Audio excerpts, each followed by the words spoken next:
ដំឡូងឲ្យតែរកដំឡូងឃើញនឹងបានហូបឆ្អែតហើយទ្រាំបន្តិចទៀតទៅ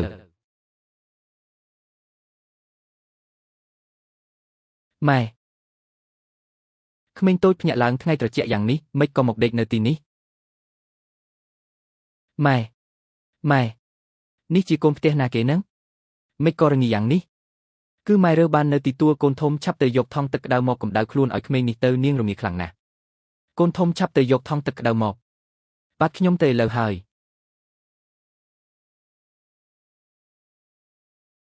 ម៉ែនាងដឹងខ្លួនហើយក្មេងតូចទីបំផុតអញដឹងខ្លួនហើយមកហូបបបររៀងក្តៅបន្តិចទៅនឹងបានកក់ក្តៅខ្លួនញ៉ាំយឺតប្រយ័ត្នឆ្លក់នៅក្នុងឆ្នាំងនៅមានទៀតអូនស្រីតើអូនឈ្មោះអ្វីដែរអ្នកផ្ទះហៅខ្ញុំថាសៀវយីឈ្មោះអូនស្រីពីរោះណាស់ផ្ទះយើងកំពុងតែខ្វះប្អូនស្រីម្នាក់ផងសៀវយីគួរឲ្យស្រឡាញ់ណាស់បើបានធ្វើជាប្អូនស្រីពួកយើងគឺល្អហើយកូនទីពីរកុំនិយាយផ្ដេសផ្ដាសនេះជាកូនអ្នកដតីត្រូវតែជូននាងត្រឡប់ទៅវិញក្មេងនេះមិនឲ្យគេស្ងប់ចិត្តសោះពីថ្ងៃនេះរត់ទៅណានៅដឹងរឿងត្រឡប់មកវិញទៀតមិនក៏លោកនិយាយបែបនេះ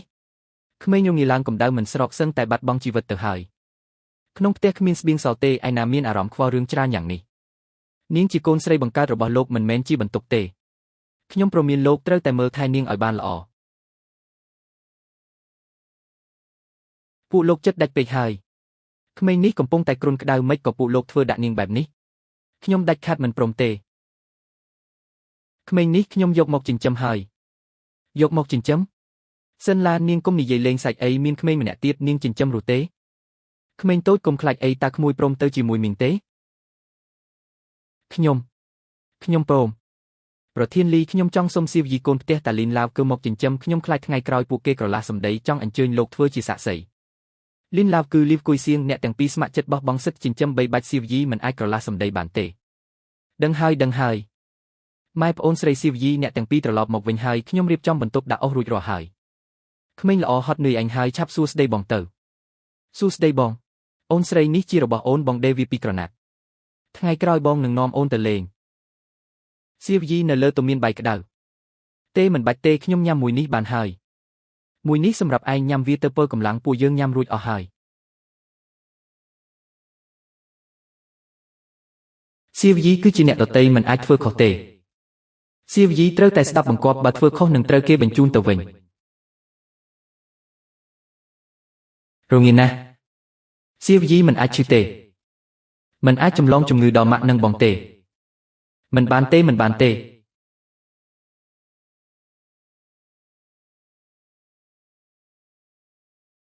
អូយក្តៅខ្លួនម្លេះ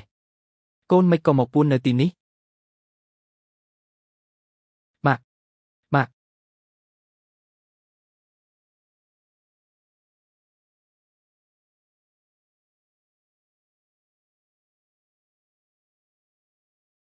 ថ្ងៃក្រោយទីនេះគឺជាផ្ទះរបស់កូនហើយពួកយើងសុទ្ធតែជាសាច់ញាតិរបស់កូនលែងឲ្យកូនរងទុក្ខទៀតហើយប្រពន្ធសម្លាញ់នេះគឺសៀវយីមែនទេពិតជាក្មេងល្អមែនគ្រួសារយើងកំពុងតែខ្វះកូនស្រីម្នាក់ពេលនេះមានទាំងកូនប្រុសកូនស្រីហើយថ្មីនេះនាងក្តៅខ្លួនរហូតមិនទាន់បាត់ទេរាងកាយខ្សោយណាស់តោះបងនាំអូនទៅមណ្ឌលសុខភាពឃុំត្រូវតែព្យាបាលកូនឲ្យជាអ្នកមីងពេទ្យប្អូនស្រីខ្ញុំមិនអីទេមែនទេក្មេងនេះខ្វះអាហារូបត្ថម្ភយូរហើយសុខភាពខ្សោយត្រូវខ្យល់ត្រជាក់ទៀតទើបក្តៅខ្លួននឹងក្អកមិនបាត់សោះត្រូវបើកថ្នាំខ្លះហើយត្រូវត្រឡប់ទៅថែទាំឲ្យបានល្អសៀវយីមិនមើលជំងឺទេមិនចំណាយលុយទេមិនអាចធ្វើជាបន្ទុកអ្នកទាំងអស់គ្នាទេក្មេងល្ងងលុយអស់អាចរកបានកូនសំខាន់ជាងអ្វីទាំងអស់ម៉ាក់ជីគីលានុបដ្ឋាយិកាដឹងពីរបៀបមើលថែកូនស្ដាប់បង្គាប់បានទេគ្រូពេទ្យជួយបើកថ្នាំដែលល្អបំផុតមកលុយមិនមែនជាបញ្ហាទេសំខាន់ឲ្យតែកូនជាម៉ាក់កូនស្ដាប់បង្គាប់សៀវយីម៉ាក់សន្យានឹងកូនថ្ងៃក្រោយនឹងដាំបបរនិងស្ងោររសុទ្ធឲ្យកូនរាល់ថ្ងៃថែទាំសុខភាពកូនឲ្យបានល្អធានាថានឹងឲ្យកូនធំធាត់សឹកជ័យនិងធាត់ត្រលុកត្រលន់លែងឲ្យរងានិងអត់ឃ្លានទៀតហើយអរគុណម៉ាក់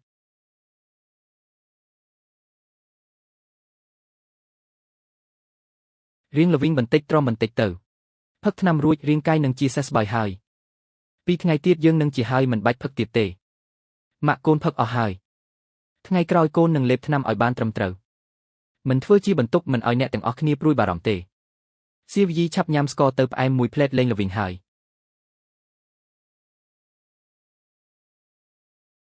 នេះជាស្ករដែលបងសន្សំបានច្រើនគ្រាប់ច្រើនថ្ងៃមកហើយទុកសម្រាប់តែឯងទេធ្វើឲ្យក្មេងតូចយើងពិបាកហើយ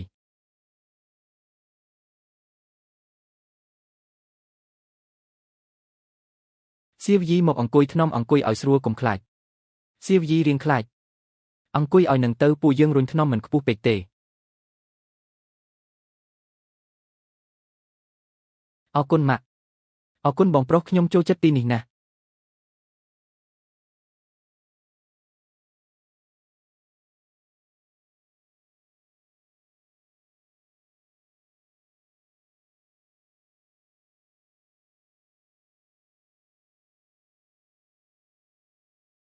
ក្មេងតូចពេលផ្ទេរសៀវភៅគ្រួសារម៉ាក់ចាំថាថ្ងៃនេះជាថ្ងៃកំណើតកូន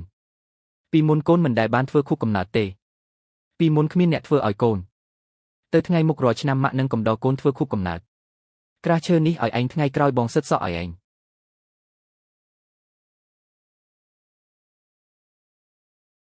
បន្តោងខ្សែរូបត្រីតូចដែលបងឆ្លាក់ផ្ទាល់ដៃបងចាប់អំពិលអំពែកមួយកែវឲ្យឯង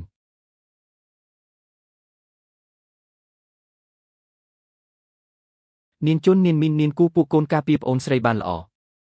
នេះជាលុយចាយសម្រាប់ពួកកូននាំស៊ីវយីទៅដើរលេងផ្សារក្នុងទីប្រជុំជនទៅទិញអីឆ្ងាញ់និងរបស់លេងទៅ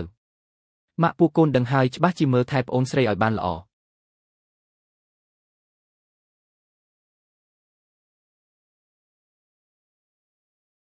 ប្អូនស្រីឯងចង់ញ៉ាំស្ករគ្រាប់ផ្លែឈើទេបងទិញឲ្យមិនបាច់ទេបងប្រុសថ្លៃណាស់ពួកយើងមិនទិញទេប្អូនស្រីឯងមើលតុក្កតាក្រណាត់នេះឯងចូលចិត្តទេពួកយើងទិញឲ្យឯងប្អូនស្រីកុំស្ដាយអីលុយពួកយើងឲ្យឯងចាយទាំងអស់ពួកយើងមិនទិញក៏មិនអីដែរ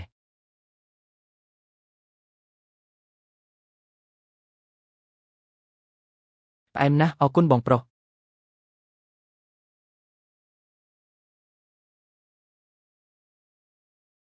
លោកពូតាមានរឿងអីកើតឡើងនៅទីនេះ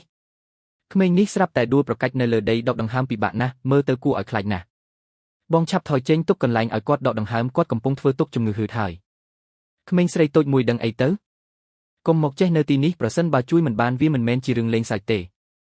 អ្នកទាំងអស់គ្នាកុំនិយាយដាក់ប្អូនស្រីខ្ញុំបែបនេះប្អូនស្រីខ្ញុំធ្លាប់រៀនចំណេះដឹងពេទ្យខ្លះពីម្ដាយខ្ញុំនាងដឹងពីរបៀបជួយ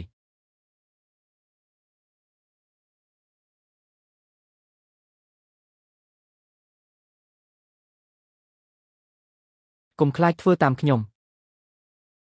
ដកដង្ហើមចូលរួចដកដង្ហើមចេញបាញ់បន្តិចទៅជាហើយកុំខ្លាចឆាប់នេះនឹងលេងអីហើយទ្រាំបន្តិចទៅ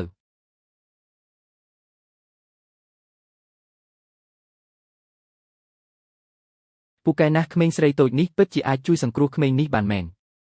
ពិតជាអាចជួយសង្គ្រោះបានមែនហើយអំបញ្ញមិញបន្ទោសនាងខុសហើយឯងឈ្មោះអីមិនបាននៅទីនេះម្នាក់ឯង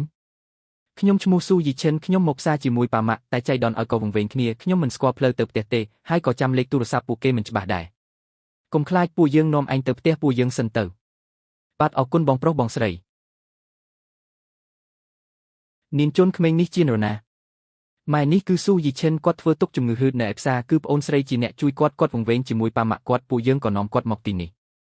សៀវយីកូនល្អរបស់ម៉ែកូនពូកែណាស់នឹកស្មានមិនដល់ថាអាចប្រើចំណេះដឹងដែលរៀនខ្លួនឯងទៅជួយមនុស្សបានមកហើយជានរណា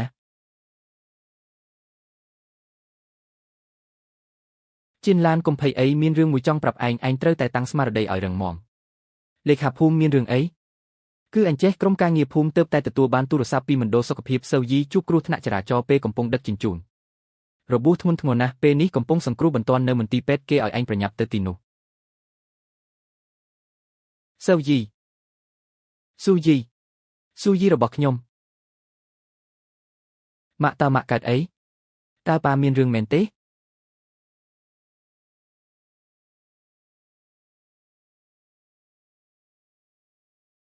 អ្នកជាសាច់ញាតិរបស់ឈិនស៊ូយីមែនទេគាត់បាក់ជើងរបួសឆ្អឹងជំនីនិងមានការហូរឈាមក្នុងសរីរាង្គត្រូវតែវះកាត់ជាបន្ទាន់បើមិនដូច្នេះទេអាចនឹងមានគ្រោះថ្នាក់ដល់ជីវិតលោកគ្រូពេទ្យសូមជួយសង្គ្រោះគាត់ផងទោះអស់លុយប៉ុន្មានក៏ខ្ញុំរកមកដែរបង់ថ្លៃវះកាត់ 3,000 យន់សិនបន្ទាប់មកនៅមានថ្លៃសម្រាប់ពេទ្យនិងថ្លៃព្យាបាលត្រូវចំណាយប្រហែលប៉ុន្មានពាន់យន់ទៀត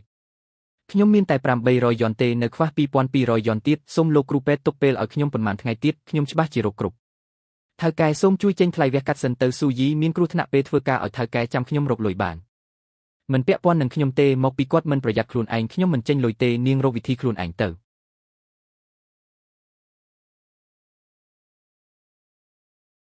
បងស្រីបើនៅតែរកលុយមិនបានទេមានតែពន្យាពេលវះកាត់ហើយជើងរបស់បងឈិនបើខកខានពេលវេលាព្យាបាលល្អបំផុតអាចនឹងពិការអស់មួយជីវិត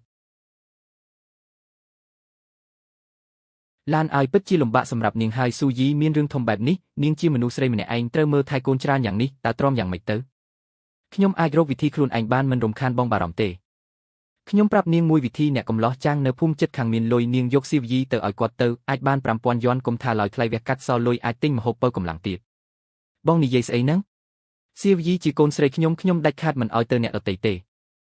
នាងកុំស្ដាយអីនាងតូចនេះដាំឡើយពួកយើងមិនចង់បានផងនាងចិញ្ចឹមយូរប៉ុណ្ណេះក៏ចាត់ទុកថាអស់ចិត្តហើយតាំងពីនាងមកស៊ូយីក៏មានរឿងតែម្ដង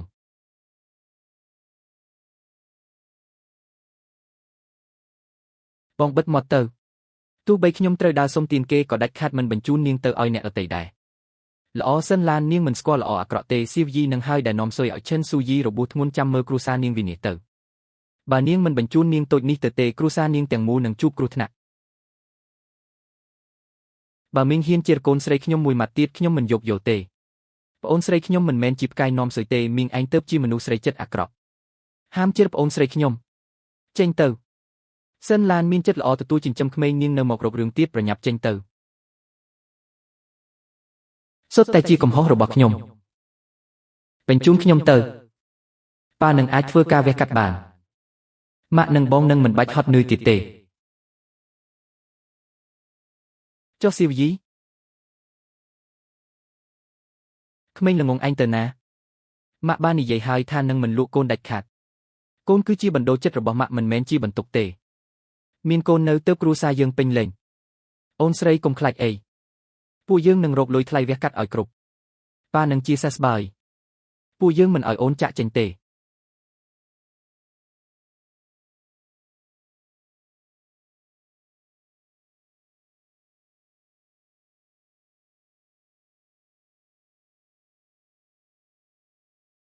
អ៊ំស្រីសិនតើបងស្រីស៊ីវយីចាក់ចេញដោយសារតែថ្លៃវះកាត់របស់ពូឈិនមែនទេថ្លៃវះកាត់អ៊ំនឹងរកវិធីអ៊ំស្រីសិនរបស់នេះអាចដូរជាលុយបានអ៊ំយកវាទៅធ្វើការវះកាត់ឲ្យពូឈិនទៅ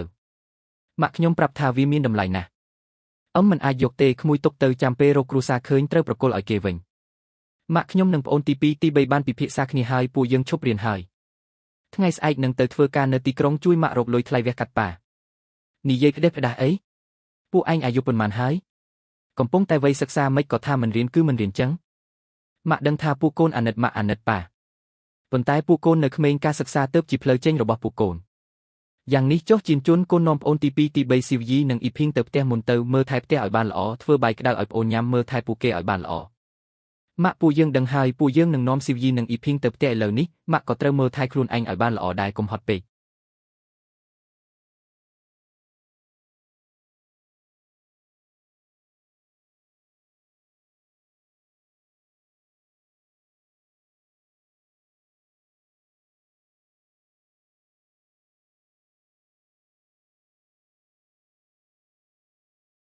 កុំខ្លាចអីពួកយើងមកដល់ផ្ទះហើយថ្ងៃនេះបងធំនឹងធ្វើម្ហូបឲ្យញ៉ាំធ្វើបបរដំឡូងជ្វាដែលពួកឯងចូលចិត្តញ៉ាំ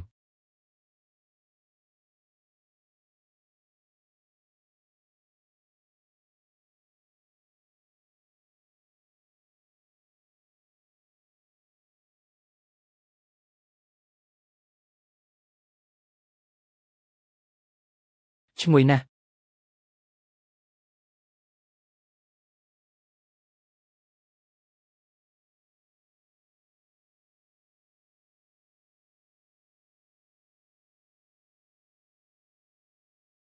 បងធំខ្ញុំមិនឃ្លានទេបងញ៉ាំទៅរាល់ថ្ងៃបង្ហត់ណាស់ត្រូវញ៉ាំឲ្យបានច្រើនអូនស្រីឯងញ៉ាំទៅបើឯងឃ្លានឈឺនាំឲ្យម៉ាក់ពិបាកទៀតពួកយើងមិនអាចឲ្យម៉ាក់បារម្ភទៀតទេ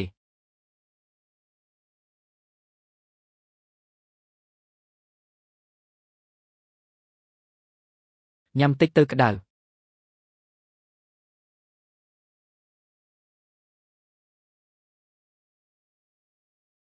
លោកនាយកលីសូមលោកជួយពួកយើងផងតាមរកយីឈិនឲ្យពួកយើងបើគេមានរឿងអីតើខ្ញុំនឹងប៉ាគេរស់យ៉ាងម៉េចទៅបាទលោកនាយកលីពួកយើងរកមួយថ្ងៃហើយរកកន្លែងណាក៏មិនឃើញដែរលីថាមានគេឃើញក្មេងប្រុសម្នាក់អាយុសបាគេត្រូវបានក្មេងស្រីម្នាក់ជួយសង្គ្រោះ លោកត្រូវតែតាមតម្រុយនេះជួយរកគេឲ្យពួកយើងអ្នកទាំងអស់គ្នាកុំបារម្ភអីខ្ញុំបានចាត់កម្លាំងចុះស្រាវជ្រាវតាមតម្រុយដែលប្រជាជននៅផ្សារផ្ដល់ឲ្យហើយអំបញ្ញមិញមានគេប្រាប់ថាឃើញក្មេងស្រីនោះនាំក្មេងប្រុសត្រឡប់ទៅផ្ទះដីនៅខាងកើតភូមិឥឡូវយើងទៅមើលទាំងអស់គ្នាលឿនឡើងនៅខាងមុខនឹងហើយ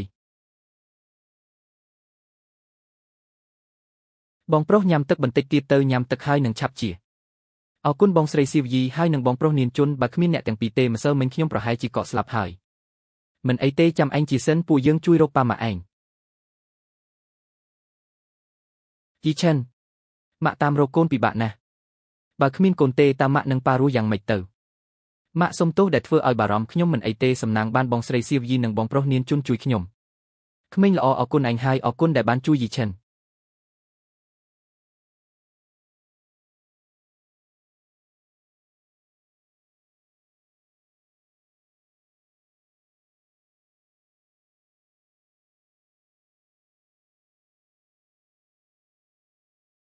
ម៉ាក់ឯងមិនដឹងទេថាពេលនឹងវាគ្រោះថ្នាក់ប៉ុណ្ណាក្រោយពេលម៉ាក់ឯងដើរចេញទៅខ្ញុំក៏ធ្វើទុកជំងឺហឺបើគុំតែបានបងស្រីស៊ីវអ៊ីជួយខ្ញុំប្រហែលជាមិនបានជួបមុខម៉ាក់ឯងទៀតទេអរគុណក្មួយខ្លាំងណាស់ស៊ីវអ៊ីគ្រួសារយើងមានកូនប្រុសតែមួយនឹងទេបើសិនជាបាត់បង់គេទៅខ្ញុំពិតជាមិនហ៊ានគិតពីផលវិបាកទេលោកស្រីស៊ូអ្នកស្រីប្រហែលជាមិនដឹងទេក្មេងស្រីស៊ីវអ៊ីនេះមានវាសនាកំសត់ណាស់នាងមិនមែនជាកូនបង្កើតរបស់សិនឡាននិងឈិនសូវអ៊ីទេគឺកាលពីមុនត្រូវឪពុកម្ដាយបង្កើតបោះបង់ចោលប្តីប្រពន្ធលីនឡាវកិនចិញ្ចឹមមិនបានល្អសិនឡានក៏សុំយកមកចិញ្ចឹមទៅស្អីគេក្មេងតូចប៉ុណ្ណឹងសោះមិនក៏ពួកគេដាច់ចិត្តបោះបង់ចោលទៅកើតម៉ាក់ឯងទេបងស្រីស៊ីវអ៊ីគាត់គួរឲ្យអាណិតណាស់មីងសិននិងពូឈិនមិនខ្វល់ថាគ្រួសារក៏យ៉ាងណាទេនៅតែទទួលចិញ្ចឹមគាត់ទៀត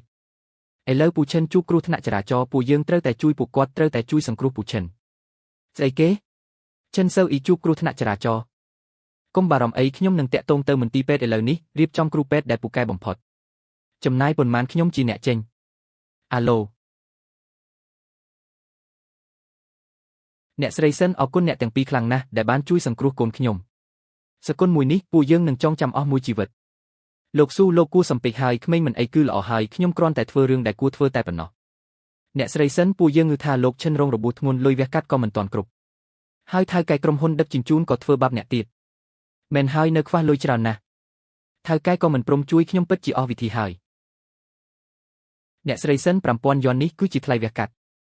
ក្រៅពីនេះ2000យ៉នទៀតគឺជាថ្លៃអាហារបំពន់របស់ក្មេងនិងលោកឈិនសូមទទួលយកទៅបើមិនគ្រប់ទេពួកយើងនឹងថែមទៀតនេះគឺជាទឹកចិត្តបន្តិចបន្តួចរបស់ពួកយើងមិនបានទេលោកស៊ូជួយក្មេងគឺជារឿងដែលគួរធ្វើខ្ញុំមិនអាចទទួលលុយច្រើនបែបនេះទេអ្នកស្រីសិនអ្នកទទួលយកទៅបើគុំតែបានស៊ីវអ៊ីពួកយើងប្រហែលជាមិនបានជួបមុខឈិនរកអ្នកឯកទេសខាងឆ្អឹងឲ្យគាត់មកវះកាត់ឲ្យលោកឆេនដោយផ្ទាល់ធានាថាមិនឲ្យគាត់មានបញ្ហាទៅថ្ងៃក្រោយទេបាទបងឆេនសម្រាប់ព្យាបាលឲ្យស្ងប់ចិត្តទៅរឿងចំណាយនឹងអ្នកឯកទេសទុកឲ្យពួកយើងអ្នកចាត់ចែង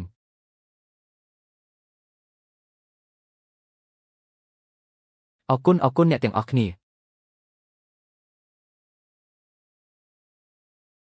ម៉ែកុំបារម្ភអីមានលោកពូអ្នកឯកទេសនៅទីនេះពុកច្បាស់ជាមិនអីទេឆេនឡានកុំភ័យអីអ្នកឯកទេសមានបទពិសោធន៍ច្រើនលោកឆេនច្បាស់ជាមានសុវត្ថិភាពហើយ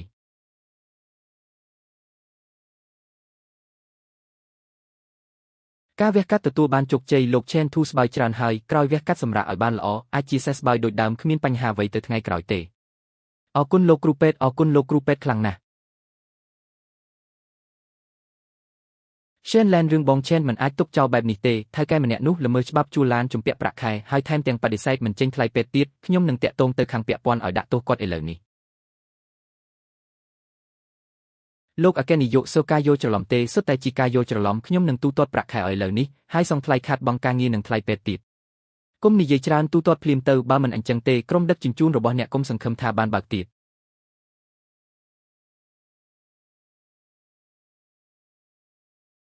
លោកអគ្គនាយកស៊ូអ្នកស្រីវ៉ែនអរគុណអ្នកទាំងពីរសកុនដ៏ធំធេងនេះមិនអាចកាត់ថ្លៃបានទេថ្ងៃក្រោយបើមានការអីឲ្យខ្ញុំជួយខ្ញុំនឹងប្រឹងប្រែងឲ្យអស់ពីសមត្ថភាពមែនហើយអរគុណអ្នកទាំងពីរមិនត្រឹមតែជួយសង្គ្រោះឈើទេថែមទាំងជួយដោះស្រាយបញ្ហាដ៏ធំនេះឲ្យពួកយើងទៀត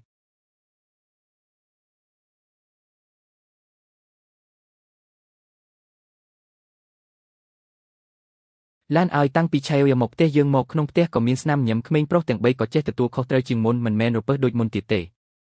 មែនហើយក្មេងនេះចិត្តល្អហើយស្ដាប់បង្គាប់ណាស់មិនដែលបង្កបញ្ហាទេ មិនត្រឹមតែមិនបង្កបញ្ហាទេលើកនេះបើគ្មានឆេវទេតើយើងបានលុយវះកាត់ពីណាមកជួលអ្នកឯកទេសមិននឹងអាចឆាប់ជាសេសបោយបែបនេះក្មេងនេះគឺជាតារានាំសំណាងរបស់គ្រួសារយើងហើយបងនិយាយត្រូវហើយពិតជាជំពាក់គុណឆេវមែនបើបងមានរឿងអីគ្រួសារនេះច្បាស់ជាដួលរំហើយខ្ញុំនឹងកូនពិតជាមិនដឹងថាត្រូវធ្វើម៉េចទេខ្ញុំមិនអីទេតើថ្ងៃក្រោយពួកយើងត្រូវស្រឡាញ់ឆេវឲ្យបានច្រើនចាត់ទុកនាងដូចជាកូនស្រីបង្កើតឲ្យនាងធំធាត់ឡើងយ៉ាងល្អ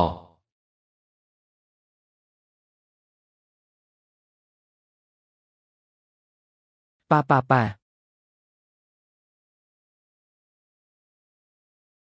មកមើលទៅនេះទើបជាទម្រង់គ្រួសារ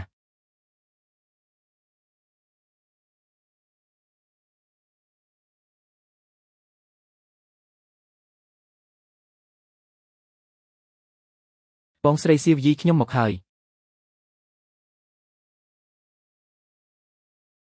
លោកឈិនពួកយើងមកមើលលោកតាអាការៈយ៉ាងម៉េចហើយអរគុណអគ្គនាយកស៊ូអ្នកនាងវិនដែលបារម្ភអាការៈល្អច្រើនហើយសំណាងបានអ្នកទាំងពីរនេះជាខោអាវប្រដាប់ក្មេងលេងនិងសៀវភៅដែលទិញឲ្យក្មេងអរគុណលោកពូអ្នកមីងសៀវយីមីងឃើញក្មួយស្គមបែបនេះក្នុងចិត្តអាណិតណាស់មីងចង់ទទួលក្មួយទៅរស់នៅទីក្រុងឲ្យក្មួយរៀនសាលាល្អបំផុតស្លៀកខោអាវស្អាតបំផុតល្អទេ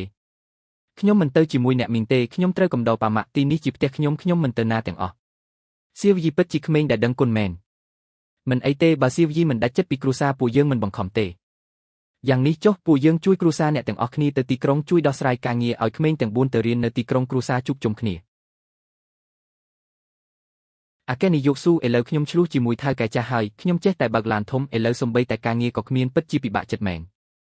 បងសើវយីនេះមានអីត្រូវពិបាកចិត្តក្រុមហ៊ុនខ្ញុំមានឡានធំទំនេរល្មមបងបើកដឹកទំនិញឲ្យក្រុមហ៊ុនយើងទៅចំណូលថេរហើយត្រូវជំនាញបងទៀតយ៉ាងម៉េចដែរមិនបានទេអគ្គនាយកស៊ូឡាននេះខ្ញុំមិនអាចយកទេរំខានអ្នកទាំងអស់គ្នាពេកហើយយ៉ាងនេះចុះអគ្គនាយកស៊ូឡាននេះចាត់ទុកថាខ្ញុំជួលក្រុមហ៊ុនអ្នកចុះពេលក្រោយខ្ញុំបងរំលោះសងលុយឡានឲ្យអ្នកមិនជំពាក់ដាច់ខាតបានធ្វើតាមបងនិយាយចុះខ្ញុំគិតតម្លៃទាបជាងទីផ្សារឆ្ងាយណាស់ឲ្យបងមិនបាច់មានសម្ពាធទេពិតជាអរគុណអ្នកទាំងអស់គ្នាខ្លាំងណាស់អ្នកតែងតែគិតគូរដល់ពួកយើងគ្រប់រឿងសិនឡានអ្នកកុំគួរសំអីខ្ញុំបានតាក់ទងមន្ទីរពេទ្យសហគមន៍នៅទីក្រុងហើយផ្អែកលើបទពិសោធន៍គិលានុបដ្ឋាយិការបស់អ្នកអាចទៅធ្វើជាគិលានុបដ្ឋាយិកានៅទីនោះល្មមប្រាក់ខែខ្ពស់ជាងមណ្ឌលសុខភាពឃុំការងារក៏ថេរថែមទាំងអាចមើលថែគ្រួសារទៀតមែនហ៎ទីបំផុតខ្ញុំមានការងារថេរហើយនៅមានក្មេងទៀតយើងនឹងរ៉ាប់រងថ្លៃសិក្សានិងការរស់នៅទាំងអស់របស់អ្នកឲ្យអ្នកទៅរៀននៅសាលាធំសិក្សាដែលល្អបំផុតក្នុងស្រុកហើយខិតខំរៀនសូត្រទៅថ្ងៃមុខមែនហ៎លោកពូខ្ញុំក៏អាចទៅរៀនបានដែរប្រកាសណាស់សៀវយីរបស់យើងឆ្លាតណាស់ច្បាស់ជាអាចរៀនបានពូកែអរគុណលោកពូអ្នកមីងពូយើងច្បាស់ជាខិតខំរៀនសូត្រមិនធ្វើឲ្យអ្នកខុសបំណងឡើយសិនឡានពិតជាមនុស្សចិត្តល្អមែនមិនត្រឹមតែបានជួយសង្គ្រោះកូនប្រុសតកូលអភិជនទេថែមទាំងទទួលបានជំនួយពីគេទៀតគ្រួសារទាំងមូលនឹងបានចូលទីក្រុងរស់នៅយ៉ាងសុខស្រួលហើយមែនហើយសៀវយីក្មេងនេះវាសនាល្អណាស់កាលនោះគ្រូទីប្រាប់ថាគេមានវាសនាត្រីកុយអាចជួយការពារគ្រួសារទាំងមូលពេលនេះមើលទៅពិតជាស័ក្តិសិទ្ធិមែនក្មេងទាំង4នាក់សុទ្ធតែអាចទៅរៀននៅទីក្រុងឈិនសៅយីក៏មានការងារធ្វើច្បាស់លាស់សិនឡានក៏ទៅធ្វើជាគិលានុបដ្ឋាយិកានៅទីក្រុងជីវិតនេះពិតជាកាន់តែមានសង្ឃឹមហើយសិនឡានចូលទីក្រុងជីវិតសុខស្រួលពិតជាខ្វាក់ភ្នែកមែនហេតុអីកាលនោះពួកយើងប្រកូលសៀវយីឲ្យទៅអ្នកដទៃមើលចុះពេលនេះគ្រូសាឈិនបានចំណេញពីគេហើយនឹងបានចូលទីក្រុងរស់នៅយ៉ាងសុខស្រួលទៀតមែនហើយស្ដាយក្រោយណាស់បើសិនជាការនោះពួកយើងចិញ្ចឹមគេឲ្យបានល្អពេលនេះអ្នកដែលបានសុខស្រួលគឺគ្រួសារយើងហើយឡាវគឿនឯងគិតមើលសៀវយីគឺជាកូនយើងបង្កើតពេលនេះគ្រួសារឈិនរស់នៅបានសុខស្រួលយើងយ៉ាងហោចណាស់ក៏ត្រូវតែទាញយកប្រយោជន៍ពីពួកគេខ្លះដែរត្រូវយើងទៅរកពួកគេមួយគឺទាមទារយកសៀវយីមកវិញមួយទៀតគឺឲ្យពួកគេរៀបចំសាលានៅទីក្រុងឲ្យចាប់ប៉ាវហើយរកការងារល្អឲ្យយើងធ្វើបើមិនអញ្ចឹងទេយើងមិនទៅណាទេសាលានៅទីក្រុងម៉ែខ្ញុំក៏ចង់ទៅរៀននៅទីក្រុងដែរខ្ញុំក៏ចង់ពាក់ខោអាវថ្មីដែរកូនសម្លាញ់កុំបារម្ភម៉ែច្បាស់ជាឲ្យកូនទៅរៀននៅទីក្រុងឲ្យកូនរស់នៅបានសុខស្រួល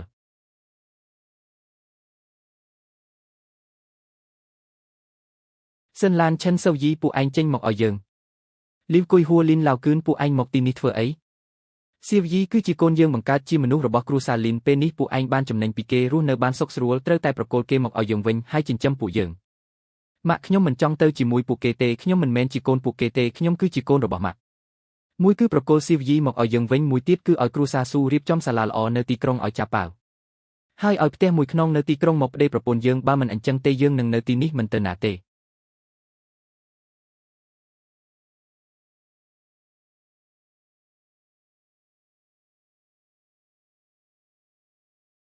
អ្នកទាំងអស់គ្នាយកច្រឡំហើយឡានដឹកទំនិញពីរគ្រឿងនេះមិនមែនយើងឲ្យទៅគ្រួសារឆេនទេគឺបងឈើយស្ម័គ្រចិត្តជួលហើយគាត់នឹងបងរំលោះសងយើងវិញនៅពេលក្រោយគ្រួសារឆេនមិនត្រឹមតែមិនបានទទួលប្រយោជន៍ទេថែមទាំងជំពាក់បំណុលគេទៀត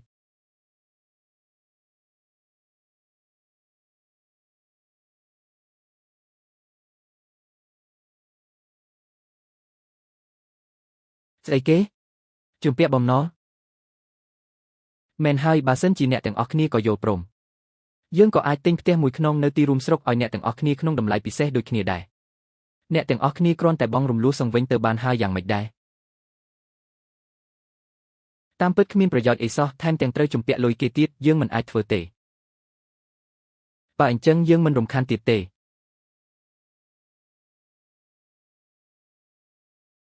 លោកអគ្គនាយកស៊ូអ្នកស្រីវិនអរគុណអ្នកទាំងពីរខ្លាំងណាស់ដែលបានជួយពួកយើងម្ដងទៀតអ្នកទាំងពីរប្រព្រឹត្តចំពោះឆាវល្អជាងឪពុកម្ដាយបង្កើតរបស់គេទៅទៀតមនុស្សល្អគួរតែទទួលបានផលល្អគ្រាន់តែជួយបន្តិចបន្តួចទេថ្ងៃក្រោយបើពួកគេហ៊ានមករករឿងទៀតប្រាប់ពួកយើងមកបានហើយ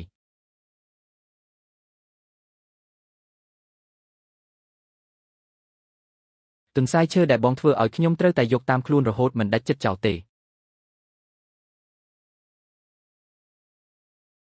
ក្មេងល្ងងថ្ងៃក្រោយយើងមានផ្ទះថ្មីហើយរបស់ចាស់បើមិនដាច់ចិត្តទេក៏យកតាមទៅសុទ្ធតែជាអនុស្សាវរីយ៍Shenland នេះជាបន្លែដែលយើងដាំខ្លួនឯងយកទៅទីក្រុងភ្លក់មើលទៅខិតខំរស់នៅទីក្រុងឲ្យបានល្អណាស់ក្មេងទៅដល់ទីក្រុងត្រូវខិតខំរៀនសូត្រថ្ងៃមុខមានអនាគតល្អឧស្សាហ៍ត្រឡប់មកលេងភូមិវិញផងអរគុណបងប្អូនរួមភូមិទាំងអស់គ្នាប៉ុន្មានឆ្នាំនេះអរគុណដែលបានជួយមើលថែពួកយើងច្បាស់ជាឧស្សាហ៍ត្រឡប់មកលេងវិញមិនខានបងប្អូនទាំងអស់គ្នាថ្ងៃក្រោយបើមានពេលទំនេរទៅលេងពួកយើងនៅទីក្រុងផងពួកយើងច្បាស់ជាទទួលស្វាគមន៍យ៉ាងកក់ក្ដៅល្អអរគុណលោកតាលោកយាយអរគុណពូមីងពួកយើងនឹងឧស្សាហ៍មកលេងវិញ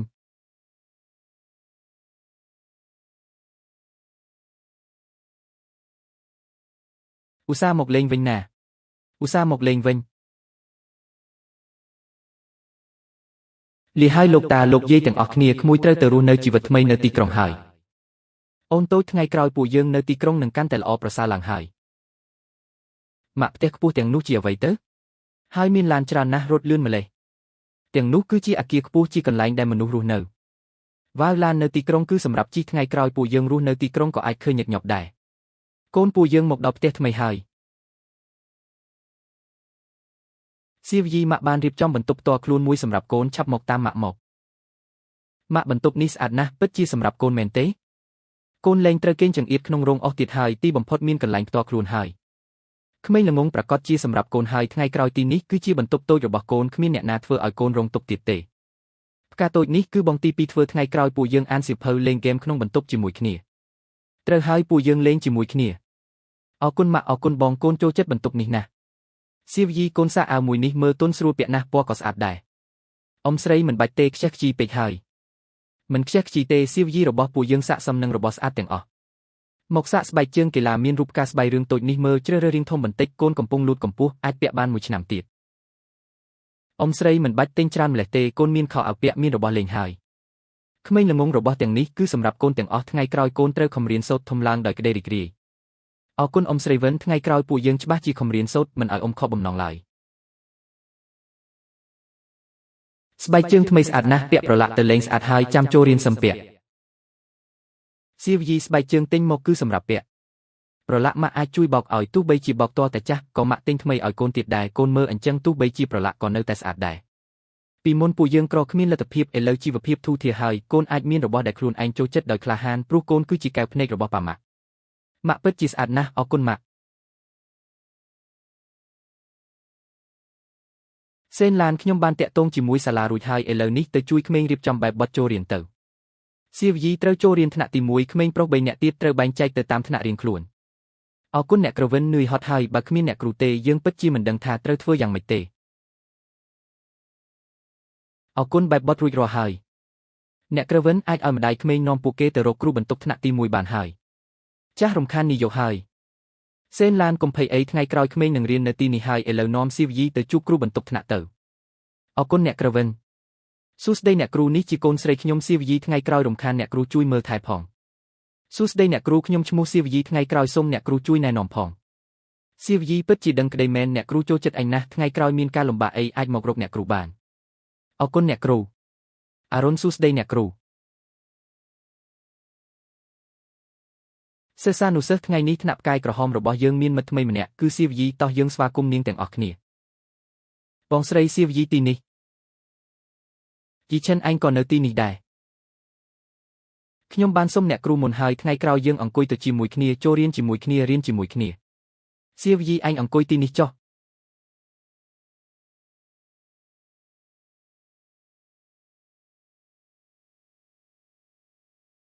សិស្សានុសិស្សតើពាក្យនេះអានថាម៉េចអ្នកណាអាចលើកដៃឆ្លើយបានធំសៀវយីឯងប្រាប់មកតើពាក្យនេះអានថាម៉េចកុំខ្លាចអីក្លាហានឡើងខ្ញុំមិនដឹងទេមិនក៏នាងងងម្លេះសូម្បីតែពាក្យងាយបែបនេះក៏មិនស្គាល់ដែរឮថានាងមកពីភូមិពិតជាមិនដែលរៀនសៀវភៅមែនសូម្បីតែអត្ថបទក៏អានមិនរត់ដែរ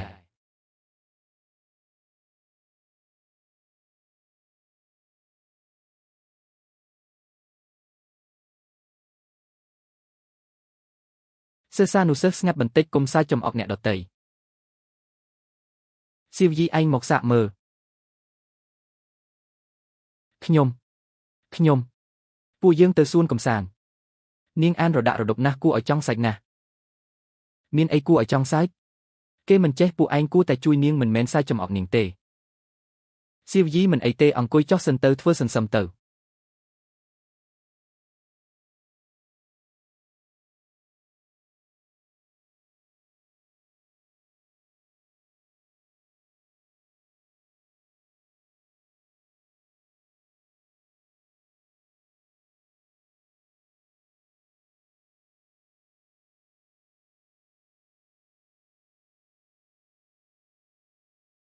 ហាមធ្វើបាបនាងគឺជាមិត្តភក្តិរបស់ខ្ញុំនាងគ្រាន់តែទើបចាប់ផ្ដើមរៀននៅមិនទាន់ស្គាល់អក្សរថ្ងៃក្រោយនាងច្បាស់ជាកាន់តែពូកែឡើងមិនខានល្ងងពីកំណើតហើយនៅមិនឲ្យគេនិយាយទៀតមិនក៏ពួកឯងអាចធ្វើបាបមិត្តរួមថ្នាក់បែបនេះសៀវយីទើបតែបដូរសាលាមកត្រូវការជំនួយពីអ្នកទាំងអស់គ្នាមិនមែនការសើចចំអកទេសុំទោសសៀវយីភ្លាមសៀវយីសុំទោសសៀវយីកុំតូចចិត្តអីទើបចាប់ផ្ដើមអានមិនបានល្អមិនស្គាល់អក្សរក៏មិនអីដែរអ្នកគ្រូនឹងបង្រៀនឯងសន្សឹមមិត្តរួមថ្នាក់ក៏នឹងជួយអញដែរអ្នកគ្រូជឿជាក់លើអញច្បាស់ជាអាចធ្វើបានអរគុណអ្នកគ្រូ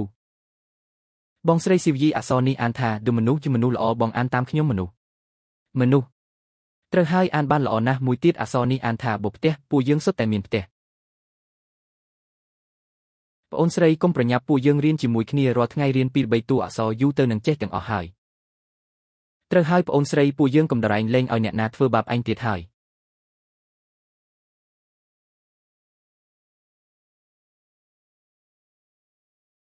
អរគុណពួកឯងមានពួកឯងនៅទីនេះខ្ញុំច្បាស់ជាខិតខំរៀនសូត្រមិនធ្វើឲ្យពួកឯងខកបំណងឡើយ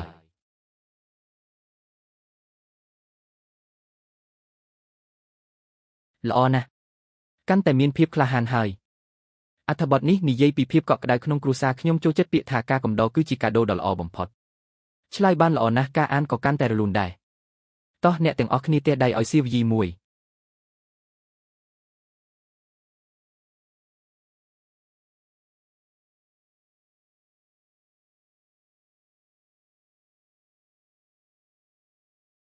សៀវយីអក្សរទាំងនេះសរសេរខុសទៀតហើយសរសេរតាមបងមកអក្សរនួនខាងស្ដាំគឺអ៊ីមិនមែនយានទេអរគុណបងប្រុសធំខ្ញុំតែងតែច្រឡំថ្ងៃក្រោយខ្ញុំនឹងប្រុងប្រយ័ត្ន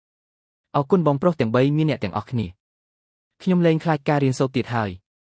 អ៊ីឈិនក៏តែងតែជួយបង្រៀនខ្ញុំដែរខ្ញុំនឹងខិតខំប្រឹងប្រែងប្អូនថ្ងៃនេះត្រូវសរសើរសៀវយីជាពិសេស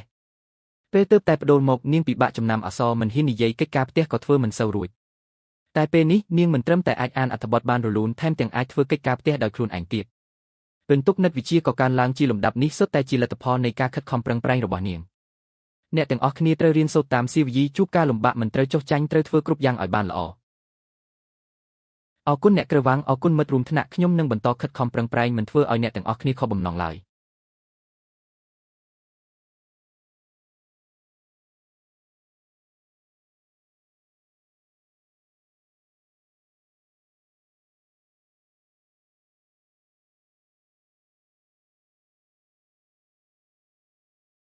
ព្រះឲ្យសំណាងហើយដែលប្រតិកម្មលឿនដើរទៅមុខមួយជំហានទៀតធ្លាក់បាត់ហើយ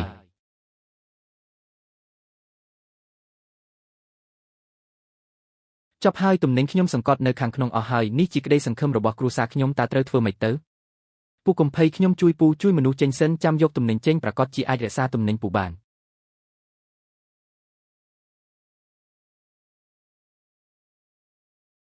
បងប្រុសអរគុណបងខ្លាំងណាស់បងគឺជាអ្នកមានគុណជួយសង្គ្រោះជីវិតខ្ញុំនេះគឺជាសណ្ដែកដីនិងដំឡូងជ្វាដែលខ្ញុំដាំខ្លួនឯងបងត្រូវតែទទួលយកវានេះជាទឹកចិត្តបន្តិចបន្តួចគ្រាន់តែជួយបន្តិចបន្តួចប៉ុណ្ណោះលោកពូមិនអីគឺល្អហើយសើវយីពិតជាមានសំណាងល្អណាស់បើកបោផ្លូវភ្នំជួបការបាក់ដីអាចគេចផុតពីគ្រោះថ្នាក់ថែមទាំងជួយមនុស្សទៀតពិតជាមានសំណាងល្អមែនអ្នកទាំងអស់គ្នាភ្លេចហើយឬការនោះអ្នកថែរក្សាសាលាអ្នកតាបានទុះទាឲ្យសៀវយីថាសៀវយីមានវាសនាត្រីគោលរងអាចការពារគ្រួសារទាំងមូលនេះមិនមែនខ្លាយជាការពិតទេត្រូវហើយតាំងពីសៀវយីមកដល់គ្រួសារឈិនជីវិតគ្រួសារឈិនកាន់តែរលូនពីមួយថ្ងៃទៅមួយថ្ងៃសៀវយីរត់ការដឹកជញ្ជូនក៏រលូនគឺពិតជាត្រីគោលរងការពារគ្រួសារមែនកូនល្អរបស់ម៉ាក់ពិតជាតារាសំណាងតូចរបស់គ្រួសារឈិនយើងមែនមិនត្រឹមតែឆ្លាតដឹងក្តីថែមទាំងអាចការពារគ្រួសារទាំងមូលកក់ក្ដៅក្នុងចិត្តណាស់បងប្រុសសើវយីខ្ញុំបានរឿងបង្កិច្ចពីគ្រោះថ្នាក់នៅផ្លូវភ្នំនិងជួយសង្គ្រោះមនុស្សធ្វើការដោយស្មោះត្រង់និងមានចិត្តល្អពិតជាកម្រមានណាស់លោកអគ្គនាយកស៊ូសុទ្ធតែជារឿងតូចតាចទេអ្នកណាក៏ធ្វើបែបនេះដែរអត្តចរិតល្អកម្រមានណាស់បងគួរឲ្យទុកចិត្តបែបនេះខ្ញុំទុកចិត្តប្រគល់ទំនិញឲ្យបង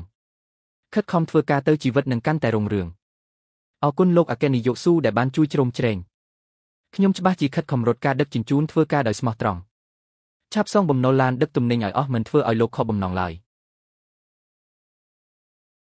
ហេតុអីគ្រូសាឈិនអាចរស់នៅក្នុងទីក្រុងបើកឡានដឹកទំនិញក្មេងថែមទាំងអាចចូលរៀននៅទីក្រុងឯពូយើងបែរជាត្រូវរងទុក្ខនៅជនបទមិនមែនដោយសារក្មេងស្រីសៀវយីនោះទេយើងជាឪពុកម្ដាយបង្កើតរបស់នាងឥឡូវនាងមានជីវិតល្អហើយគួរតែងាកមកចិញ្ចឹមយើងវិញទិញខោអាវថ្មីនិងសម្ភារៈសិក្សាថ្មីឲ្យប៉ៅត្រូវហើយពូយើងទៅរកពួកគេឥឡូវនេះបើមិនឲ្យលុយទេយើងនឹងរករឿងដល់សាលារៀនឲ្យក្មេងស្រីនោះមិនហ៊ានងើបមុខនៅចំពោះមុខមិត្តរួមថ្នាក់ឈិនឡាននាងកុំធ្វើពុតជាល្ងងសៀវយីជាកូនបង្កើតរបស់យើងឥឡូវជីវិតអ្នករុងរឿងហើយត្រូវតែឲ្យលុយយើងហើយក៏ត្រូវទិញខោអាវថ្មីនិងសម្ភារៈសិក្សាថ្មីឲ្យប៉ៅរបស់ខ្ញុំដែរឲ្យលុយចាយវីខ្លះមកយើងទៀតបើមិនអញ្ចឹងទេយើងនឹងទៅរករឿងនៅសាលារបស់សៀវយីធ្វើឲ្យនាងខូចឈ្មោះការនោះអ្នកមិនអាចចិញ្ចឹមសៀវយីមិនខ្វល់ពីការរស់ស្លាប់របស់នាងគឺខ្ញុំនិងសៀវយីដែលបានយកនាងមកចិញ្ចឹមបីបាច់ឥឡូវអ្នកមានសិទ្ធិអីមកទាមទារផលប្រយោជន៍មុនសិការបស់អ្នកត្រូវឆ្កែស៊ីហើយឬអ្នកមិនអាចធ្វើបាបម៉ាក់របស់ខ្ញុំទេមានឪពុកម្ដាយបង្កើតឯណាដែលមិនខ្វល់ពីកូនងាកមកគំរាមទារប្រាក់ដល់ផ្ទះទៀតគ្មានហេតុផលសោះគ្មានមុនសិកាសោះកូនកុំខ្លាចអីមានពួកយើងនៅទីនេះពួកគេមិនហ៊ានធ្វើអីទេគ្មានហេតុផលសោះមិនបានចិញ្ចឹមបីបាច់គឺខុសស្រាប់ទៅហើយថែមទាំងហ៊ានមកទារផលប្រយោជន៍ដល់ផ្ទះទៀតពិតជាគួរឲ្យខ្មាស់គេណាស់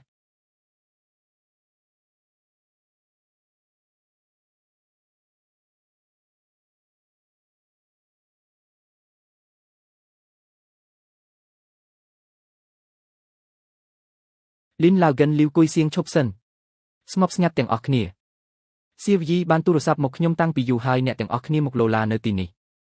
មកទារលុយដល់ផ្ទះគឺជាប់ចោតពីបទរំខាននិងគំរាមទារប្រាក់ជារឿងដ៏អាក្រក់បំផុតអ្នកទាំងអស់គ្នាមើលឲ្យច្បាស់នេះគឺជាលិខិតកាត់កោដែលសៀវយីបានចុះហត្ថលេខាជាមួយពួកគេកាលពីមុនអក្សរខ្មៅលើក្រដាសមានហត្ថលេខាបញ្ជាក់ពីភាគីទាំងសងខាងសរសេរយ៉ាងច្បាស់ថាលីនឡាវហ្គិននិងលីវគួយសៀងស្ម័គ្រចិត្តបោះបង់សិទ្ធិថែរក្សានិងអាណាព្យាបាលទាំងអស់លើសៀវយីចាប់ពីពេលនេះទៅមិនពាក់ព័ន្ធនឹងសៀវយីទៀតទេចុះហត្ថលេខាយូរហើយនៅមកលោឡាទៀតពិតជាមិនចេះខ្មាស់គេមែនថ្ងៃនេះខ្ញុំសូមនិយាយនៅទីនេះទុកជាការព្រមានចុងក្រោយសម្រាប់អ្នកចាប់ពីពេលនេះទៅមិនអនុញ្ញាតឲ្យឈានជើងចូលផ្ទះត្រកូលឈិនសំបីតែកន្លះជំហានមិនអនុញ្ញាតឲ្យមករកសៀវយីនិងគ្រួសាររបស់គេទៀតទេបើអ្នកហ៊ានមិនស្ដាប់ការព្រមានបន្តមករំខានបង្កចំនួនយើងនឹងចាប់ខ្លួនអ្នកទៅប៉ុស្តិ៍ប៉ូលីសឃុំខ្លួនតាមច្បាប់ឥឡូវនេះមិនត្រឹមតែត្រូវទទួលខុសត្រូវតាមច្បាប់ចំពោះការរំខាននិងគំរាមទារប្រាក់របស់អ្នកទេថែមទាំងឲ្យអ្នកទទួលខុសត្រូវចំពោះទង្វើរបស់អ្នកទៀតផងពួកយើងលែងមកទៀតហើយលែងមករំខានទៀតហើយចាំមើលចុះឯងពិតជាសាហាវមែនសៀវយីដ៏ល្អរបស់ខ្ញុំឯងពិតជាក្លាហានណាស់ថ្ងៃនេះពិតជាធ្វើឲ្យឯងរងទុក្ខហើយសំណាងល្អដែលមានប្រធានលីនៅទីនេះ ម៉ាក់កូនមិនរងទុកទេមានម៉ាក់នៅមានប្រធានលីនៅហើយមានអ៊ំពូមីងអ្នកចិត្តខាងនៅកូនមិនខ្លាចអ្វីទាំងអស់ថ្ងៃក្រោយពួកគេលែងហ៊ានមកធ្វើបាបពួកយើងទៀតហើយអគ្គនាយកស៊ូអ្នកស្រីវិនអរគុណអ្នកទាំងពីរដែលបានជួយជ្រោមជ្រែងជាង1ឆ្នាំមកនេះ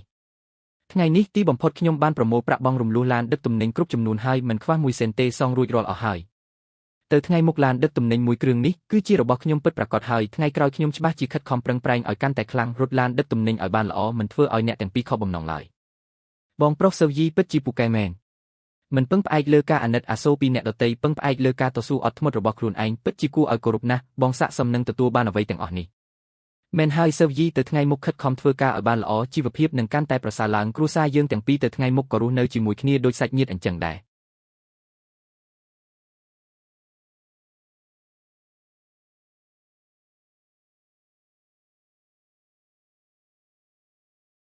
ប៉ាអបអសាទរដែលប៉ាសងបំណុលរួចរាល់នេះគឺជាអ្វីដែលបងប្អូនយើងទាំង3នាក់តាំងចិត្តទិញឲ្យប៉ាញ៉ាំឲ្យច្រើនបន្តិចទៅ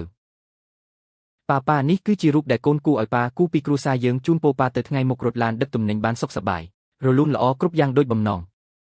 ថ្ងៃនេះជាថ្ងៃល្អយើងត្រូវតែអបអរឲ្យបានល្អថ្ងៃក្រោយគ្រួសារយើងលែងមានសម្ពាធជំពាក់បំណុលគេទៀតហើយខំប្រឹងរស់នៅឲ្យបានល្អមានអ្នកទាំងអស់គ្នានៅទីនេះទោះខ្ញុំលំបាកនឿយហត់យ៉ាងណាក៏មានតម្លៃដែរថ្ងៃក្រោយគ្រួសារយើងនឹងកាន់តែល្អប្រសើរឡើងលំហាត់មួយនេះគិតបែបនេះមែនទេបងមិនក៏ខ្ញុំគិតមិនចេញអញ្ចឹងសរសេរឲ្យបានត្រឹមត្រូវអក្សរនេះខ្វះមួយឆ្នោតហើយអរគុណ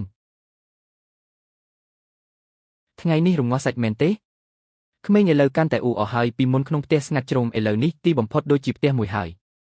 ក្មេងច្រើនទៅអ៊ូអរឯងមើលយីឈិនពីមុនចេញពីសាលាគឺសំងំក្នុងបន្ទប់មើលសៀវភៅឥឡូវរាល់ថ្ងៃវិលវល់តែជាមួយសៀវយីខ្ញុំក៏ចាប់អារម្មណ៍ដែរក្មេងបែបនេះពិតជាល្អណាស់ថ្ងៃក្រោយពួកគេនឹងមានអនាគតល្អបងប្អូនថ្មីនេះខាងក្រុមដឹកជញ្ជូនយ៉ាងម៉េចដែរល្អច្រើនហើយសំណាងបានបងស៊ូជួយណែនាំការងារពីមុនឥឡូវអាចរកលុយបានទេហើយពីមុនខ្ញុំពិតជាមិនហ៊ានគិតទេថាក្មេងអាចចូលរៀននៅទីក្រុងថែមទាំងអាចរស់នៅជីវិតបែបនេះទៀតឯងនឹងបងថ្លៃស្រីប៉ុន្មានឆ្នាំនេះមិនងាយស្រួលទេតាមពិតពេលលំបាកបំផុតខ្ញុំស្ទើរតែទ្រាំលែងបានទៅហើយនិយាយរឿងទាំងនេះធ្វើអ្វីថ្ងៃក្រោយពួកយើងគឺជាគ្រួសារតែមួយហើយវ៉ាវអ៊ំស្រីនេះជារូបថតគ្រួសារដែលខ្ញុំគួរឲ្យអ៊ំអរគុណដែលតែងតែមើលថែពួកយើងចាត់ទុកពួកយើងដូចជាសាច់ញាតិមានទឹកចិត្តណាស់អ៊ំស្រីចូលចិត្តខ្លាំងណាស់សៀវយីពិតជាក្មេងល្អដែលចេះដឹងក្តីមែនសៀវចិននេះជាអ្វីដែលខ្ញុំត្បាញផ្ទាល់ដៃទោះបីជាមិនសូវស្អាតប៉ុន្តែសុទ្ធតែជាទឹកចិត្តរបស់ខ្ញុំសង្ឃឹមថាឯងចូលចិត្តខ្ញុំចូលចិត្តណាស់ថ្ងៃក្រោយនឹងពាក់រាល់ថ្ងៃទោះបីជាអាកាសធាតុមិនត្រជាក់ក៏មិនដាច់ចិត្តដោះចេញដែរ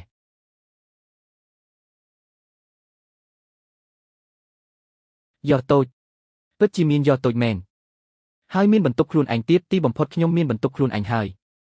ម៉ែបន្ទប់នេះពិតជារបស់ខ្ញុំមែនទេក្មេងល្ងងប្រកាសជារបស់ឯងហើយ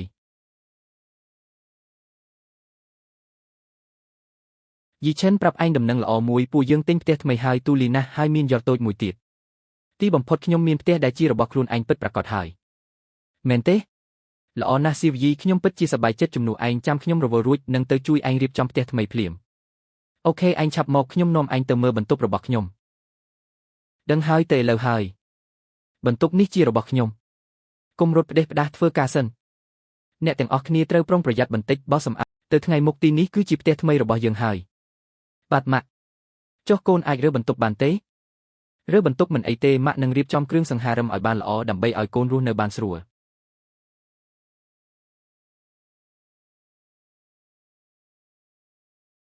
ខ្ញុំមកជួយថ្ងៃនេះបន្ទប់របស់ឯងទុកឲ្យខ្ញុំជាអ្នករៀបចំរំខានឯងហើយទៅរៀនឯងចង់ដាក់ម៉េចក៏បានដែរចាំខ្ញុំជួយរៀបចំឲ្យអូខេទៅរៀនចង់ដាក់ក្បែរបង្អួចទេធ្វើបែបនេះពន្លឺនឹងល្អជាងសៀវភៅគួរតែរៀបតាមទំហំមែនទេចង់ទុកកន្លែងមួយសម្រាប់ដាក់សៀវភៅគំនូទេរៀបតាមទំហំទៅបានហើយខ្ញុំចូលចិត្តឲ្យមានរបៀបរៀបរយធ្វើបែបនេះពេលឯងធ្វើកិច្ចការផ្ទះវានឹងលែងរង្គើទៀតហើយ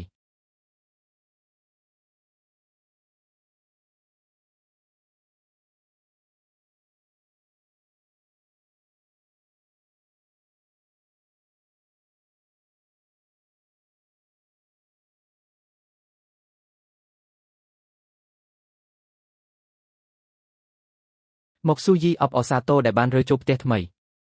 ជួតចាននេះជូនអ្នកទាំងអស់គ្នាជូនពរគ្រួសារអ្នករស់នៅប្រកបដោយសេចក្តីសុខនិងសុភមង្គល ទឹកចិត្តបន្តិចបន្តួចជូនពរអ្នកទាំងអស់គ្នាមានសេរីសួស្តីក្នុងផ្ទះថ្មីទៅថ្ងៃមុខជីវិតកាន់តែមានសេចក្តីសុខសៀវយីនេះគឺជាធ្នើសៀវភៅដែលខ្ញុំធ្វើដោយផ្ទាល់ដៃសម្រាប់ឯងទោះបីជាវាមិនសូវស្អាតប៉ុន្តែវាជាទឹកចិត្តរបស់ខ្ញុំហើយក៏មានសៀវភៅប៉ុន្មានក្បាលនេះដែរសុទ្ធតែជាប្រភេទដែលឯងចូលចិត្តសង្ឃឹមថាឯងនឹងចូលចិត្តអរគុណឯងហើយយីឈិនខ្ញុំចូលចិត្តវាណាស់យកចិត្តទុកដាក់ខ្លាំងណាស់ញ៉ាំយូរទៅគ្មានអ្នកណាដណ្ដើមឯងទេនេះគឺជាឆ្អឹងជំនីជ្រូកឆាជូរអែមដែលឯងចូលចិត្តជាងគេញ៉ាំឲ្យច្រើនទៅ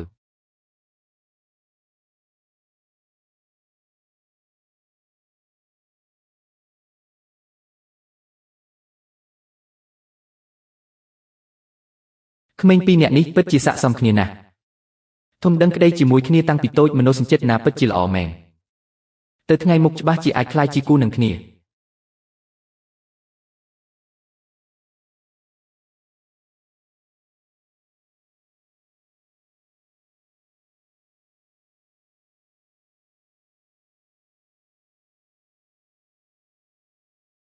សៀវយីដល់សាកលវិទ្យាល័យហើយត្រូវតែមើលថែខ្លួនឯងឲ្យបានល្អណាស់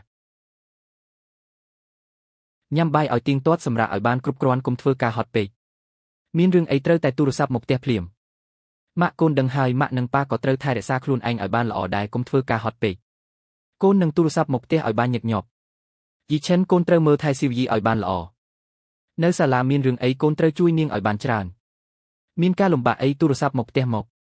អ្នកម៉ាក់កូនដឹងហើយកូនច្បាស់ជាមើលថែសៀវយីឲ្យបានល្អមិនឲ្យនាងទទួលរងការគៀបសង្កត់សូម្បីតែបន្តិចឡើយ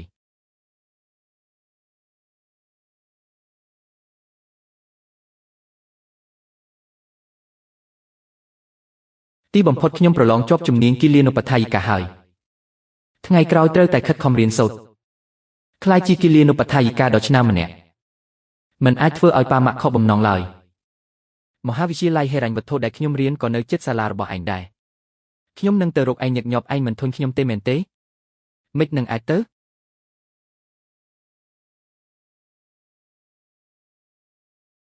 ស៊ូយីឈិនថ្មីនេះឯងកាត់អីពេលរៀនចេះតែផ្លឹកគ្មានកម្លាំងកំហែងសោះតើមានរឿងអីមែនទេក្រុមហ៊ុនផ្ទះខ្ញុំមានរឿងហើយក្រុមហ៊ុនប៉ាខ្ញុំជួបវិបត្តិក្នុងវិស័យនេះដែលគូសហការក៏រំលោភកិច្ចសន្យា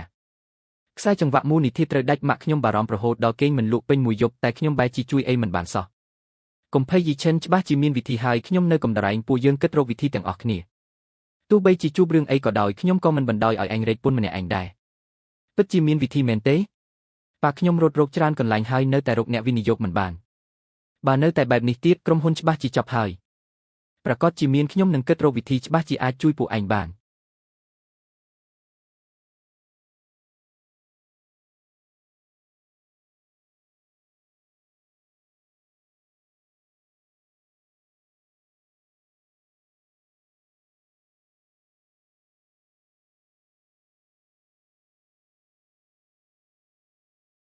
សៀវយីអរគុណឯងហើយ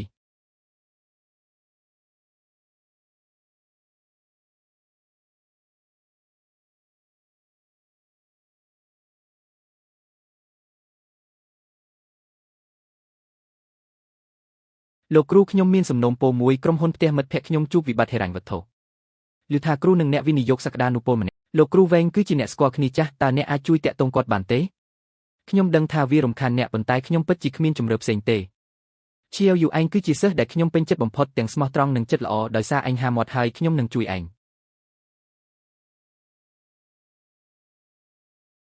អរគុណលោកគ្រូអរគុណលោកគ្រូខ្លាំងណាស់លោកគ្រូពិតជាបានជួយពួកយើងច្រើនណាស់ក្មេងនេះនៅក្រែងចិត្តខ្ញុំធ្វើអី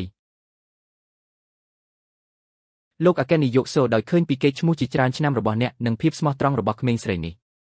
ព្រមទាំងការធានាធនធានដឹកជញ្ជូនពីមិត្តរបស់អ្នក Chen Choi ពួកយើងយល់ព្រមសហការជួយអ្នកដោះស្រាយវិបត្តិអរគុណលោកខ្លាំងណាស់អរគុណលោកខ្លាំងណាស់ឈៀវយកអរគុណឯងពិតជាតារាសំណាងរបស់គ្រួសារយើងមែនថ្ងៃក្រោយឯងចាត់ទុកពួកយើងដូចជាប៉ាម៉ាក់បង្កើតទៅអ៊ំស្រីពួកយើងដើមឡើយគឺជាគ្រួសារតែមួយការជួយគ្នាទៅវិញទៅមកគឺជារឿងត្រឹមត្រូវហើយមិនបាច់ក្រែងចិត្តទេ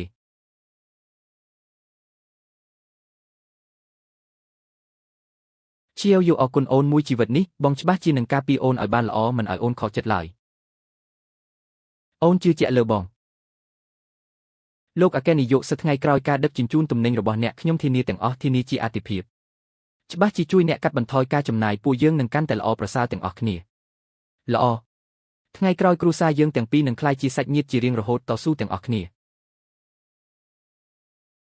អត់បានការនេះពេញមួយថ្ងៃមិនធ្វើការងារត្រឹមត្រូវដឹងតែពីលួចទ្រព្យគេឆ្លុះស្អីបើខ្ញុំមិនលួចរបស់តាពួកយើងបានអីហូបពួកឯងមិនរកលុយផងនៅមានមុខមកថាឲ្យខ្ញុំទៀត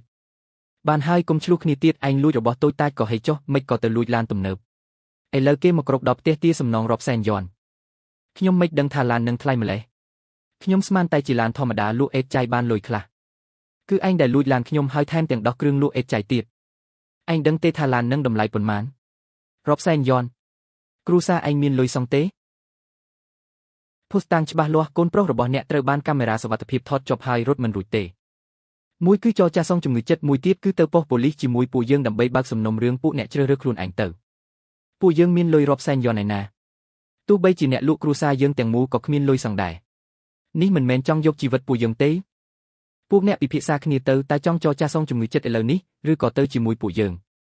ការលួចមានចំនួនទឹកប្រាក់ច្រើនគឺបានក្លាយជាបទល្មើសព្រំទណ្ឌហើយបើពិតជាបើកសំណុំរឿងមែនវាមិនមែនត្រឹមតែជារឿងសងលុយទេគឺត្រូវជាប់គុក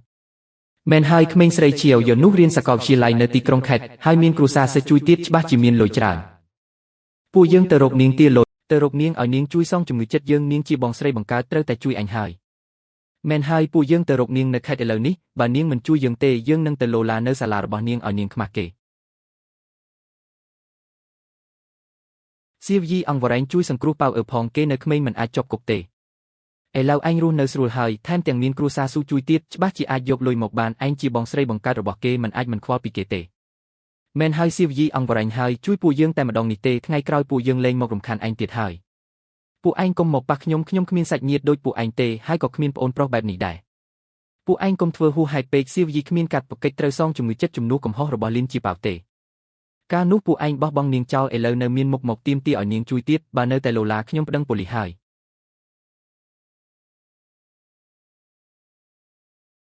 ពួកឯងប្រញាប់ទៅឲ្យឆាប់កុំមកកញ៉េញ៉ៃជាមួយប្អូនស្រីខ្ញុំនៅទីនេះបើមិនអញ្ចឹងទេយើងមិនយកទេយើងមិនទៅទេថ្ងៃនេះបើសៀវយីមិនជួយយើងទេយើងមិនទៅដាច់ខាតម៉េចក៏មានមនុស្សបែបនេះ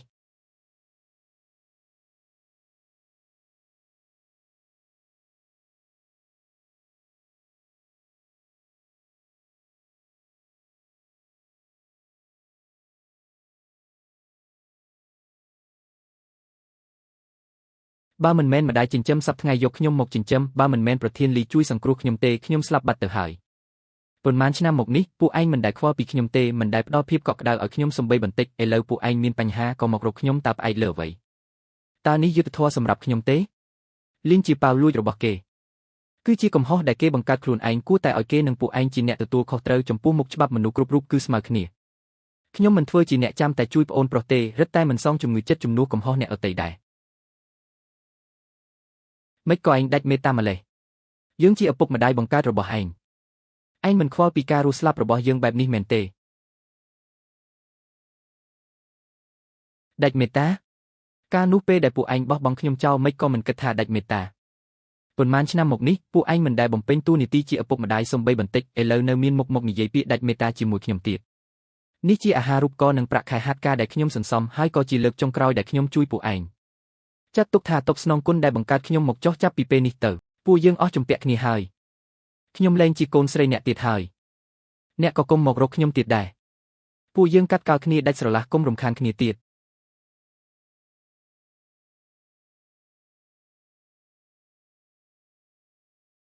លុយតែប៉ុណ្ណឹង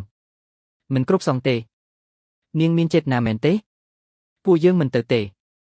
នាងត្រូវតែឲ្យលុយពួកយើងទៀតឲ្យលុយមកសងលុយមកសងលុយមកសងលុយមកបើអ្នកមិនទៅទេខ្ញុំនឹងប្តឹងប៉ូលីសហើយដល់ពេលនោះ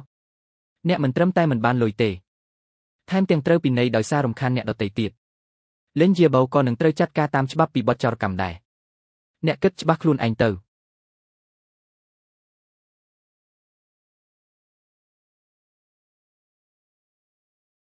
ឯងចាំមើលចុះ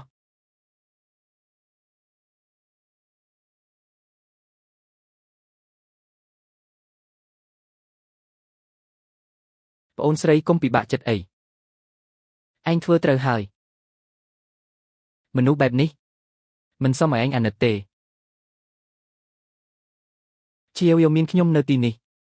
នៅមានបងទៀតថ្ងៃក្រោយគ្មានអ្នកណាអាចធ្វើបាបឯងបានទៀតទេអរគុណអ្នកទាំងអស់គ្នាមានអ្នកទាំងអស់គ្នានៅទីនេះខ្ញុំមិនខ្លាចអ្វីទាំងអស់សងលុយមក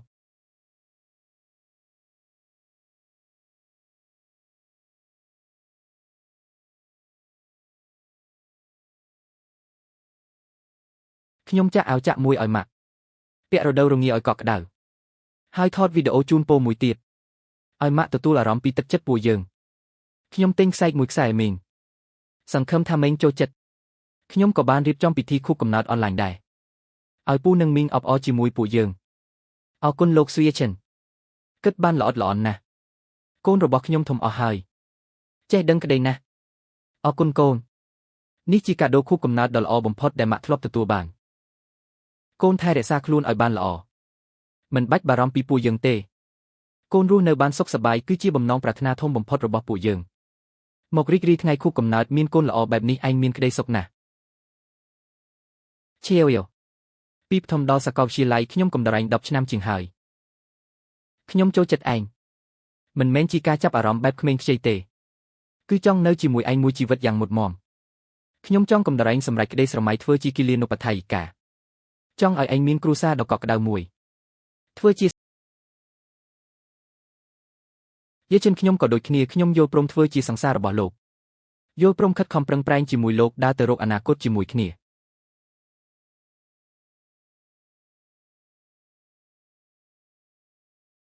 ប្អូនស្រីអបអសាទរផងស៊ូយេឈិនគឺជាក្មេងល្អម្នាក់ថ្ងៃក្រោយបើហ៊ានធ្វើបាបឯងពួកយើងទាំង3នាក់នឹងជួយឯងមែនហើយជូនពរអ្នកទាំងពីរឲ្យកាន់តែល្អនិងមានសុភមង្គលជារៀងរហូតទន្ទឹងរង់ចាំថ្ងៃនេះយូរហើយថ្ងៃក្រោយពួកយើងគឺជាគ្រួសារតែមួយហើយដូច្នេះការវះកាត់នេះនៅតែត្រូវធ្វើដែរជាវយកអបអសាទរផងនេះគឺជាកាដូពីសាច់ញាតិអ្នកជំងឺក្រែទី3គេថាឯងមានការអត់ធ្មត់និងយកចិត្តទុកដាក់ជួយដោះស្រាយបញ្ហាគេជាច្រើនដងថ្នាក់ដឹកនាំមន្ទីរពេទ្យសម្រាប់ចិត្តដំឡើងថាឯងជាប្រធានក្រុមគិលានុបដ្ឋាយិកាថ្ងៃក្រោយឯងគឺជាឆ្អឹងខ្នងរបស់មន្ទីរពេទ្យយើងហើយខ្ញុំគ្រាន់តែធ្វើរឿងដែលខ្ញុំគួរធ្វើថ្ងៃក្រោយខ្ញុំច្បាស់ជាខិតខំប្រឹងប្រែងបន្ថែមទៀតមិនធ្វើឲ្យអ្នកទាំងអស់គ្នាខកបំណងឡើយអ្នកគ្រូពេទ្យឆេវអរគុណអ្នកខ្លាំងណាស់អំឡុងពេលម្ដាយខ្ញុំសម្រាកនៅមន្ទីរពេទ្យសំណាងហើយបានអ្នកមើលថែយ៉ាងដិតដល់បើមិនអញ្ចឹងទេពួកយើងពិតជាមិនដឹងថាត្រូវធ្វើម៉េចទេអ៊ំស្រីមិនបាច់គួរសំទេការមើលថែអ្នកជំងឺគឺជាតួនាទីរបស់ខ្ញុំសង្ឃឹមថាអ៊ំស្រីឆាប់ជាសះស្បើយយេចិនអបអសាទរផងក្រុមហ៊ុនរបស់លោកបានចុះបញ្ជីដោយជោគជ័យហើយលោកធ្វើបានហើយការខិតខំប្រឹងប្រែងប៉ុន្មានឆ្នាំនេះទីបំផុតទទួលបានផលតបស្នងដ៏ល្អបំផុតអរគុណអ្នកឆេវយកបើគ្មានអ្នកក៏គ្មានខ្ញុំនៅថ្ងៃនេះដែរប៉ុន្មានឆ្នាំដែលចាប់ផ្ដើមអាជីវកម្មនេះទោះបីជាលំបាកយ៉ាងណាក៏ដោយអ្នកតែងតែនៅក្បែរខ្ញុំលើកទឹកចិត្តខ្ញុំអត់អន់ចំពោះភាពរវល់និងភាពនឿយហត់របស់ខ្ញុំស្នាដៃមួយនេះគឺជារបស់អ្នកទាំងអស់មែនហើយខ្ញុំក៏ឮថាអ្នកបានឡើងជាប្រធានក្រុមដែរពួកយើងពិតជាមានរឿងល្អទាំងពីរមែនពួកយើងខិតខំប្រឹងប្រែងជាមួយគ្នាថ្ងៃក្រោយខ្ញុំមើលថែអ្នកជំងឺឲ្យបានល្អអ្នកធ្វើការងារឲ្យបានល្អគ្រប់គ្រងគ្នាទៅវិញទៅមកបានទោះបីជាការងាររវល់យ៉ាងណាក៏ដោយខ្ញុំនឹងឆ្លៀតពេលនៅកំដរអ្នកដាច់ខាតមិនឲ្យអ្នកទទួលរងភាពយុត្តិធម៌ឡើយ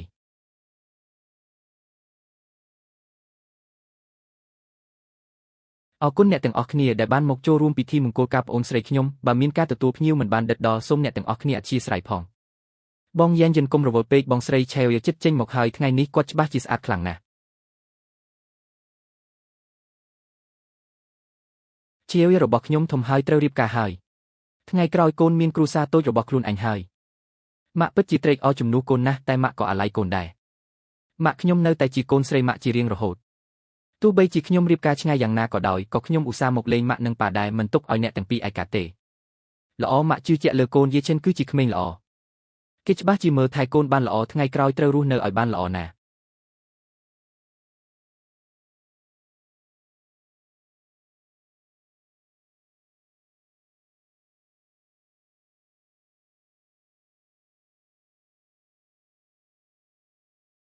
យេឈិនប៉ាប្រគល់កូនស្រីបណ្ដូលចិត្តរបស់ប៉ាទៅឲ្យឯងហើយថ្ងៃក្រោយឯងត្រូវតែមើលថែនាងឲ្យបានល្អមិនត្រូវឲ្យនាងរងទុក្ខសំបីតែបន្តិចបើមិនអញ្ចឹងទេប៉ាមិនលើកលែងឲ្យឯងទេប៉ាទុកចិត្តចុះខ្ញុំច្បាស់ជាការពារឆេវមួយជីវិតការពារគ្រួសារតូចរបស់យើងឲ្យបានល្អហើយក៏ការពារអ្នកទាំងពីរឲ្យបានល្អដែរដាច់ខាតមិនឲ្យនាងរងទុក្ខទេ អរគុណប៉ាម៉ាក់ដែលចិញ្ចឹមបីបាច់ខ្ញុំឲ្យធំដឹងក្តីផ្ដល់ភាពកក់ក្ដៅនឹងគ្រួសារដល់ខ្ញុំអរគុណបងដែលតែងតែការពារខ្ញុំថែរក្សាខ្ញុំឲ្យបានសុខសប្បាយអរគុណយាយឈិនដែលកំដរខ្ញុំជាច្រើនឆ្នាំយើងដើរទៅមុខជាមួយគ្នាឆាវយកបានជួបអូនគឺជាសំណាងធំបំផុតក្នុងមួយជីវិតរបស់បងថ្ងៃអនាគតទោះមានព្យុះភ្លៀងក៏យើងរួមសុខរួមទុក្ខជាមួយគ្នាបងនឹងចំណាយពេលមួយជីវិតដើម្បីធ្វើឲ្យអូនមានសុភមង្គល